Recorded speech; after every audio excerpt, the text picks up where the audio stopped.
everyone who came out. Thank to everyone who heard about it on Coast for coming. Such an exciting day. Who's ready to see Kevin and Jay get down in the wet cement and then be immortalized forever? What a special place to do it, too. So it's my honor to introduce to you Ben Affleck.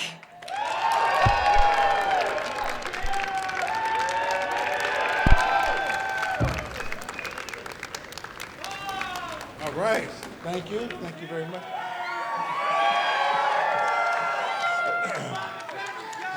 Thank you. Thank you very much. Thank you. All right. All right. Thank you. Yes, the Bomb and Phantoms. This is the last day I'm going to put up with that Bomb and Phantoms joke.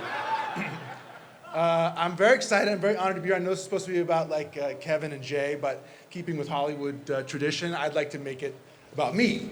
So I came out to LA. I was a struggling actor, and I was sort of awkward and big and goofy looking, and I guess I must have been kind of off-putting because I couldn't even get an audition for the leading roles of anything. But every time some project showed up, the casting director would be like, "They're not interested in you for any of the main parts, but there is a kind of a douchey, unpleasant villain that we think you would be right for."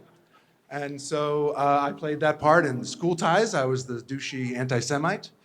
Dazed and Confused, I was the annoying villain who chased people around with a paddle. And then one director had the singular vision to cast me as the annoying, douchey guy with the suit in Mallrats, for which I will be forever grateful. One of them was the director of the movie. He was a guy who could not stop talking about himself. And the other one was the director's friend, who had only ever acted one time before in a black and white movie called Clerks. And the two of them had a kind of a special relationship that I couldn't quite figure out. They were either brothers or best friends or a surrogate father and a wayward son or possibly husband and wife. They were sweet, but they cursed like sailors, to be honest. In fact, this is a true story. I subsequently did a USO tour and was taken on an aircraft carrier, and the XO said, some of these guys curse like Jay and Silent Bob. So the off-screen dynamic they had was really kind of adorable because, in the movies, the big one followed the little one around, but in real life, the little one followed the bigger one around all the time. So whether they were working or not, they were kind of always together, like Snoopy and Woodstock by way of Bill and Ted, sort of, or Bert and Ernie by way of Cheech and Chong. They were loyal to each other for whatever reason, and suddenly they were loyal to this guy from Boston who they barely knew, and they made me part of their View Askew family. And the little one would say kind of nonsensical things like snoogans and snoochie boochies and call people used guys, and the bigger one would say nonsensical things like, Mallrats gonna make $100 million. It's only off by 98 million. Even more nonsensical, he said, I'm going to make you the lead of my next movie. And they may say a lot of nonsensical things, but they don't bullshit. And I did get a big role in the director's next movie, and the next one, and the next one, and the next one. And for a while, I really feel like we were like Scorsese and De Niro. If none of Scorsese and De Niro's movies got critical acclaim, or made any money, or got any awards, and we're all set in New Jersey. So his little friend was kind of our Joe Pesci character, the motor mouth clown who amused everybody, but who you kind of knew was somehow secretly sort of a genius. And we built our careers together while laughing and learning about the movie business. We dreamed our dreams together until a lot of them came true, and it was really the most fun I ever had making movies. Absolutely the least profitable, but the most fun, for sure. In fact, I really owe Kevin for starting my own career off as a filmmaker. When I was doing Mallrats, I kept telling him how I was, me and my friend, we wanted to write this script, and, I finally got the courage up and asked him to read it. And I flew out of town, I came back, and he pulled me aside and he said, I want you to know, I started reading your script on the toilet. I said, thank you. And he goes, I didn't get off until I finished it, which turns out was Kevin's highest form of praise. But he was very encouraging. The idea that some guy with no connections and no money and no, in my case, education to speak of, could actually get a movie made and have something to say and make a contribution. And he's an executive producer on that movie. And my really principal main regret about the Oscars and that whole movie is that on Oscar night, I neglected to thank Kevin because I was kind of overwhelmed. And there really would be no Good Will Hunting script, certainly wouldn't have gotten made without him. So I want to take this opportunity to remedy that. Pretend that I'm on the stage, the Oscars, and say, thank you, Kevin Smith, very, very much. When I told people, they reached out to me to do their movie, their new movie, Jay and Silent Bob Reboot, and they were always there for me, and so I really wanted to be there for them. And 22 years after Chasing Amy, I pretended to be Holden McNeil again. And since Holden McNeil is really just the writer-director with a different name, he essentially asked me to play him. And this is either the cheapest or the most expensive form of therapy on the planet. But we got together and we shot our scene, and it was like finding your favorite old T-shirt in a moving box, and it still fit. After 25 years, these guys still fit. They were like this comfortable, wonderful, familiar T-shirt of American movies, and I think that's kind of fitting, because these guys are sort of like the American dream come true. If the American dream was to talk about comic books and dissect love and analyze Star Wars using every curse word in the planet. When I told people I was going to speak for them today, as they got their handprints at the cement at the Chinese Theatre, the average response was two things. First was, really? And the second one was, good for these guys. And the first response, really, I think, is because when we think of the Chinese theater footprints, we think of larger-than-life Hollywood legends, people like Jack Nicholson or, R2-D2. And the guys from Mallrats, I feel like, are sort of joining that second group. You know what I mean? And good for those guys comes after that, you do the math and you realize that these guys are Hollywood legends now. We don't think of them as such because we've seen them hanging around the same convenience store, and you don't think of legends as the guys who sell you weed outside 7-Eleven, and yet that's who they are. Legends aren't people you actually know. They're legends, and legends break the mold, and that's what these two have been doing for a quarter of a century, breaking the mold over and over.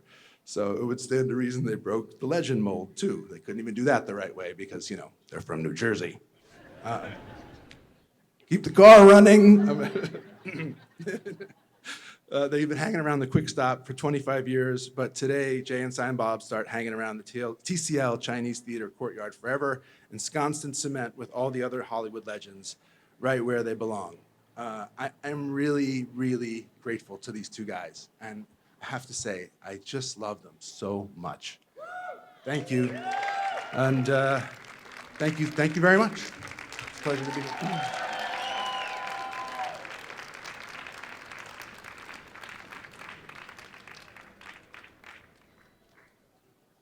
So we have some more special words from Harley Quinn. Welcome, Harley.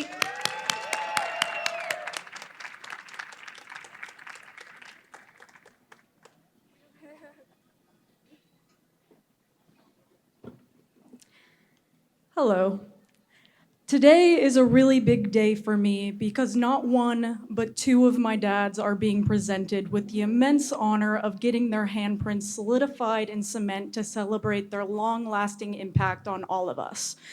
I recently had the pleasure of playing Jay's daughter in Jay and Silent Bob Reboot, and I have had the pleasure of being the other one's daughter my whole life.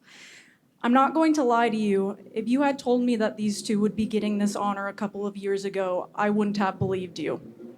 At the time, I just knew these two weirdos as my dad and my uncle. I knew that they could both make me laugh more than pretty much anyone, and I knew that they were a little more edgy than most people could say about their family, but other than that, I didn't exactly understand why they were different at the time. When I was younger, I was never allowed to watch my dad's films. My mom told me that they were too inappropriate and that I would not want to look my dad in the face if I knew the type of material he was writing. So for the longest time, I didn't watch his films. Then I got older and entered adulthood, and my dad started to become insulted that I hadn't watched his films yet, so I slowly but surely started my journey into the Viewisk universe. I first started with Mallrats, then Jay and Silent Bob Strike Back. I remember watching Jay and Silent Bob and secretly thinking to myself, wait, they're beating up people who have said mean shit about them on the internet? This is kind of genius. But it wasn't until August 2nd, 2018 that I fully understood what the fuss was about. I went to Vulgarthon in New Jersey with my dad for his birthday, and that's when I saw Clerks for the first time. My entire life, people have come up to my dad and told him how Clerks has changed their lives and how much the characters of Jay and Silent Bob have meant to them. And it always made me happy that my dad and Jay had made such an impact on them, but I never really understood why until I saw Clerks for the first time. I watched it in a room full of my dad and Jay's biggest fans, and I was able to see how much it meant to each and every one of them firsthand. I saw how inspirational this film was, and I saw how it influenced so many of the films that I've loved my whole life. After watching Clerks, I finally understood what the fuss was about. I now knew them not only as my uncle and dad, but as Jay and Silent Bob. Now getting their handprints in front of the iconic Chinese theater seems more than deserved and quite honestly overdue. Jay, having you be such a prevalent part of my life has been one of the greatest gifts I could have ever wished for. I have never known anyone who could make me laugh as much as you. You say things sometimes that will literally make me laugh for days to come, and you are the craziest person I know in the best possible way.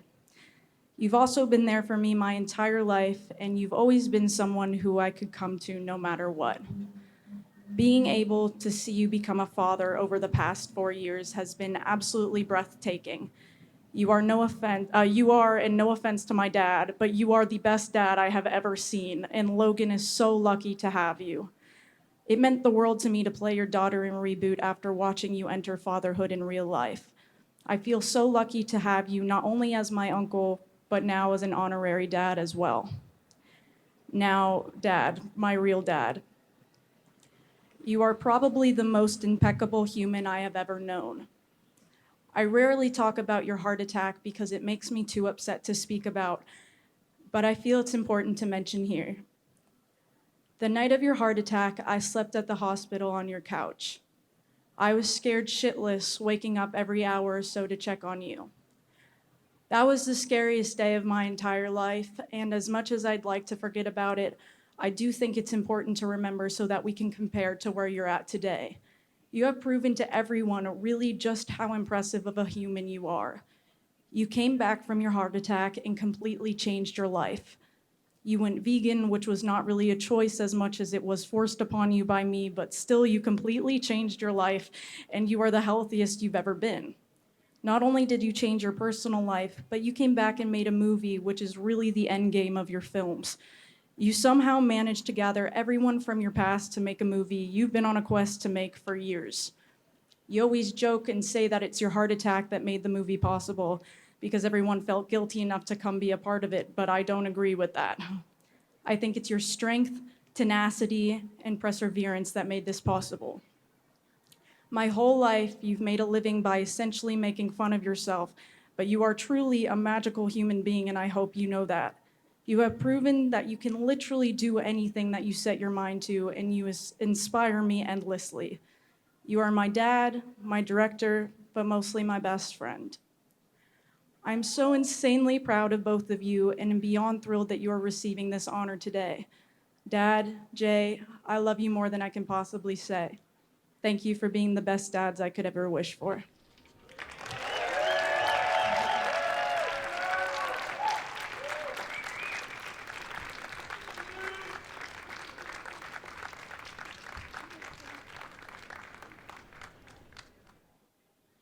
So without further ado, and that was so beautiful, from both you, Ben and Harley, please welcome Kevin Smith and Jay Mewes.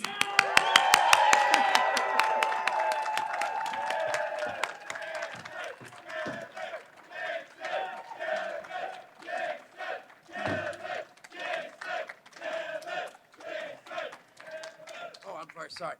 Oh my gosh, sorry. I'm like throwing it back there. I can hear. Wow, sorry. Me and Kevin are both back there crying. Sorry. The sweet things Ben and Harley both said is really amazing.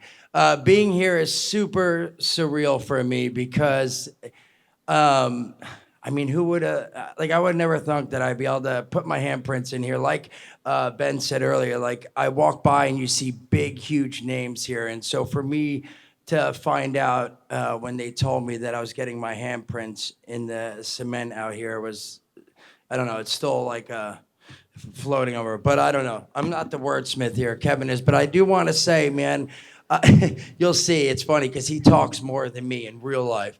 And in the movies, I talk. But I do want to say thank you to Ben and Harley. Harley had me crying back there, which wasn't a good start. Because I'm like, how am I going to get out there and say anything sweet?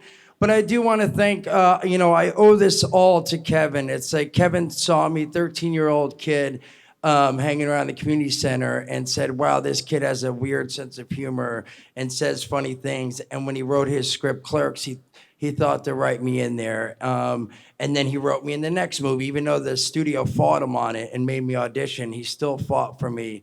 And then put me in the next movie, And it wasn't something I planned on doing was movies because I just thought like, oh, one day I'm gonna own my own roofing business and I'm gonna be somebody.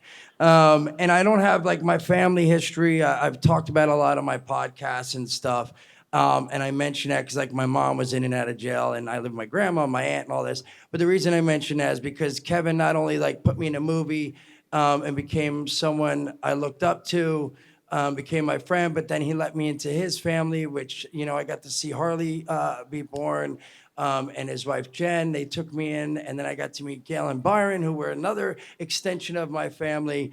And it really helped me stay on course, even when I had some troubles with the drugs and stuff. Like he was always there for me, and I really owe everything to Kevin. The movies and just being around because he was always there to help me out and support me. And then my wife, I met my wife, Jordan Monsanto, and she's been a big, strong part of me trying to, stay on the straight and narrow because then we had a kid. Her name's Logan.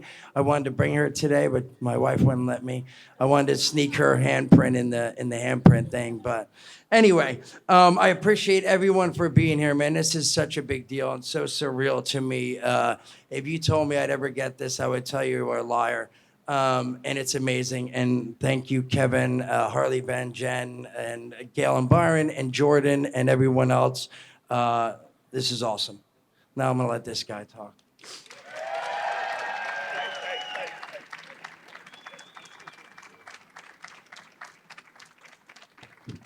Get comfy, motherfuckers. First off, I want to thank everybody for showing up today. I really want to thank Ben and Harley for amazingly kind words. Did anybody else notice that we were lucky enough to get both Batman and Harley Quinn to intro us? Makes a lot of sense in my world. Ladies and gentlemen, to understand what this moment means to me and my family, I got to take you back to the 70s. My father, Don Smith, was a postal employee, and he married this woman, a Jersey girl named Grace, who's here somewhere. There's my mom. My mom's here today. They had 3 kids, Virginia, Donald, and Kevin. I was the last kid. I was born on my brother's birthday, August 2nd. He was born 66. August 2nd, I was born August 2nd, 1970. Interestingly enough, my sister was born on August 10th, like a year before my brother. So we were all born in August, which means my parents really like to fuck in November. Election fuckers.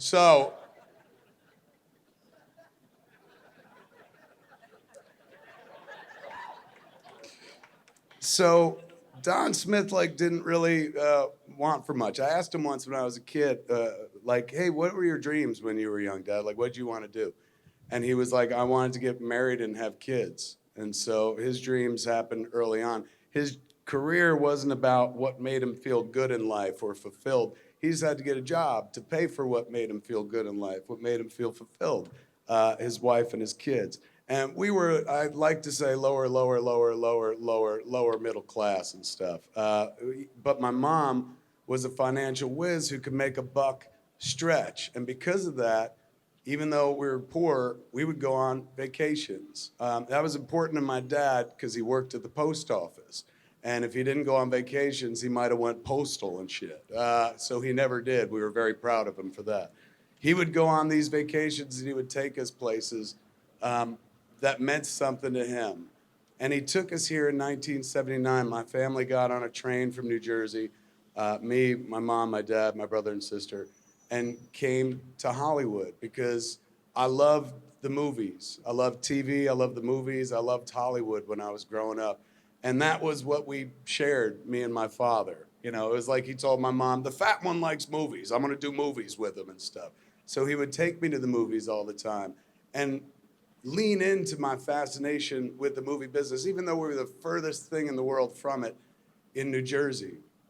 So we came here to the Courtyard in 1979 and walked around for an hour looking at all the footprints and the handprints. And naturally, there were some that were older than I would remember, and my father would explain who they were, you know. My brother and I knelt in front of R2-D2, C-3PO, and Darth Vader's footprints, and my dad took a picture of us, although my sister says she took the picture. So I don't know if memory's foggy, but I do remember this. My old man, he was not like the chattiest guy in the world and stuff. But every once in a while, he would say something that like deeply impacted. And since he was my dad, and since all parents are God to a child, everything he said at that age impacted, particularly when we were here in Hollywood. He'd taken us to Hollywood. And here we were standing amongst all the stars and the legends. We took the picture. My old man, as we're going through all the footprints and shit, my old man says 6 stupid fucking words. 6 stupid things that you say to a fucking kid when you're at a baseball field, if they're into baseball or any sports, or if there's some place where they have a vague interest in it and stuff. My old man was looking at the footprints, and he saw me looking at the footprints, put my hands in the handprints and stuff, and he said this stupid shit that you just say to a kid, pass the time, nice thing to say. He goes, maybe you'll be here one day. He didn't mean it. He wasn't planning it. He wasn't planting a seed. We had no path to this world whatsoever. It's just some stupid shit that you say to your kid to pass the time. But ladies and gentlemen, you have to be careful of the stupid shit you say to your kids. Sometimes it takes deep root. Because of that, I've been telling my kid since she was a child, you know, one day you'll be a billionaire who'll finance all my movies and shit, just in case it fucking worked like it did on me. The last time me and my mom and my brother and my sister were in this courtyard was with my dad in 1979. It's 40 years from that moment when my father said it. This is what's left of my father, ladies and gentlemen. This is some of his ashes. This is the first time in 40 years my whole family is back together again in this courtyard, and I couldn't imagine a better fucking reason for it. Thank you, Dad.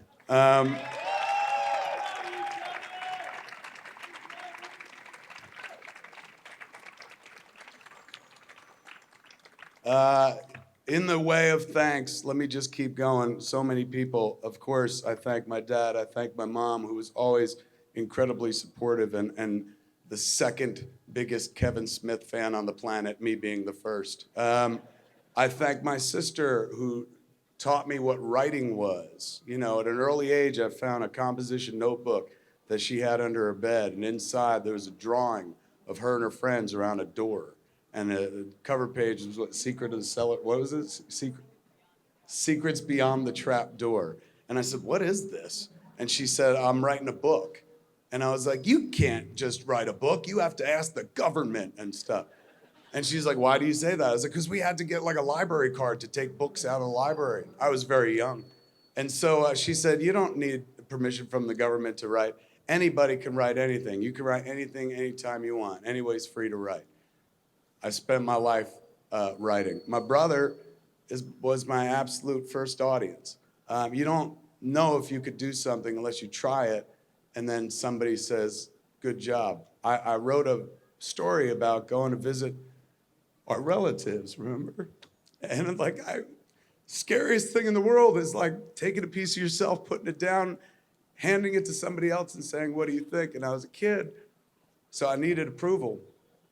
And I handed it to him because my brother's the best laugher in the world, man. When he laughs at shit, you really feel like you're funny.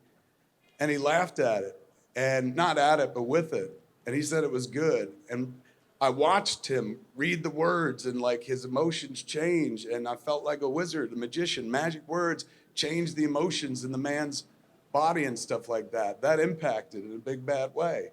Gave me something to chase like a dragon for my whole life. I want to thank everyone I ever worked with, like Ben and Harley, of course, recently. All the actors I've ever worked with. Brian O'Halloran is here. Marilyn is here. The people that absolutely dreamed with me and made it all possible, brought words to life and whatnot. I thank Byron and Gail, Jen's parents, who've always been there for me. Of course, I thank my wife who brought me out here. I didn't want to leave New Jersey. And she said, there's a better way to live. And we came out here, we've been out here for almost 20 years, and that means everything because this is the only other place than New Jersey that I ever wanted to be, that I ever wanted to live, was in Hollywood. She gave me a beautiful daughter who I now make movies with. Harley makes the job fun again. I was never losing interest, but suddenly my kid was interested in movies. I'm like, I know a thing or two about movies. Like, don't listen to the critics. I do. And suddenly I was able to start working with her as a professional. So I thank her for giving me like a second chance, not just by making me vegan and whatnot. Used to be happy, now I'm fucking vegan. But she saved my life, you know, in doing so. I want to thank Ely and Lisa for letting us do this. Wonderful people who we met in San Diego when we put our hands in the cement. And I told him what it meant to me, and he was like, we could do that here. And I was like, what? Like, suddenly I was going to be amongst people I've looked up to my whole life, other Hollywood legends. Thank you so much for that. Thank you to all the people who are working on Jay and Silent Bob Reboot right now, Saban Films, Universal, Rob, my publicist, Rogers and Cowan, everybody who's trying to help out right now. Movie comes out this week. We're very excited. Big thanks go out to Jordan Monsanto, Jason's good lady wife. For the last 10 years, Jason and I have been saying things to Jordan like, we want to do this, we want to do that, we would like to do this. And Jordan always finds a way to facilitate it, man. We're all just idea people unless you find somebody who can make manifest your dreams. I'm just a dreamer. I need somebody to make the dreams a reality. Jordan made Jay and Silent Bob Reboot a reality for us, man. So without her, this doesn't happen. Thank you, Jordan. And lastly, I want to turn this out to the audience. Number one, thank you for paying attention for the last 25 years. It has meant the world. Obviously, I need a lot of validation, and you've been giving me that in like crazy. I just want to tell you that this is doable. You could do this. I'm not very special. I just took a chance and said some shit about myself. I self-expressed. And if you look at this world and you're remotely like, I love the movie business and stuff like that, come join us. Hollywood is a magical place. It sounds ridiculous to say, but it really is in many ways a great equalizer, bringing all sorts of diversity together in the pursuit of the dream, of telling the story, of capturing an imagination, of making people forget for one day, for one moment, like their troubles, or that, you know, one day they're gonna die and stuff. It's a great business, and Hollywood is a great town, a magical town. And when I was a kid, I believed that, and I've lived here for almost 20 years, and I still absolutely believe that. I believe in Hollywood as the land of hope and dreams, man, and I can't get out of here without quoting a poet who means the world to me. He's also from New Jersey. His name is Bruce Springsteen. And he wrote a song called Land of Hope and Dreams, man. I think it really applies to our town and our business. The refrain chorus goes, this train, which refers to this town, this train carries saints and sinners. This train carries losers and winners. This train carries whores and gamblers. This train carries lost souls. This train carries broken-hearted thieves and sweet souls departed. This train carries fools and carries kings. This train, all aboard.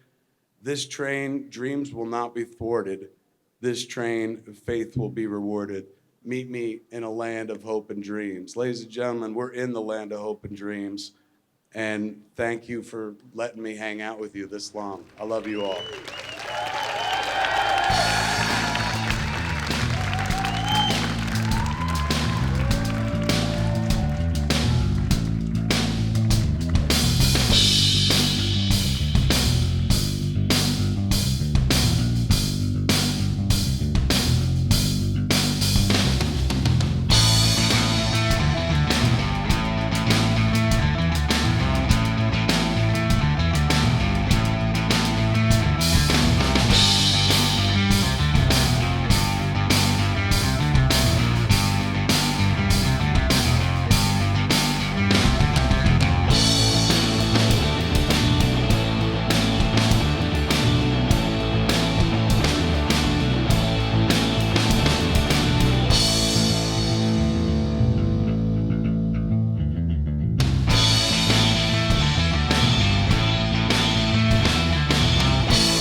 So these are the test runs before you go out and put your name and hands in cement. Here in the TCL Chinese Theatre, you do a test run. And I was here when Stan did his, because I was emceeing Stan's ceremony. So I remember coming in here and watching Stan, like, see if you could write in cement, because it's not that easy.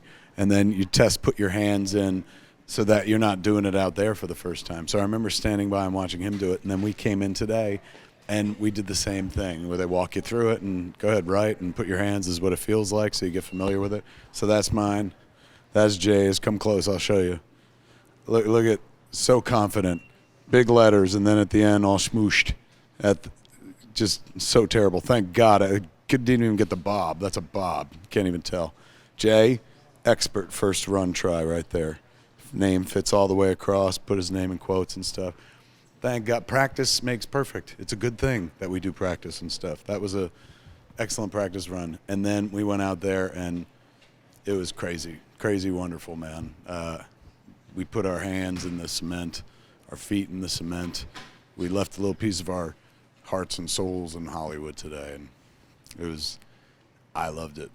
Brought my dad with me, because my dad brought us here 1979, and so I brought my dad's ashes, because it's the first time since 79 that me and my mom and my dad and my brother and sister were all in the courtyard at the same time, so it was kind of special. And then before I left, I put my dad's urn in the cement, so now he's there as well. He gets a little piece of it.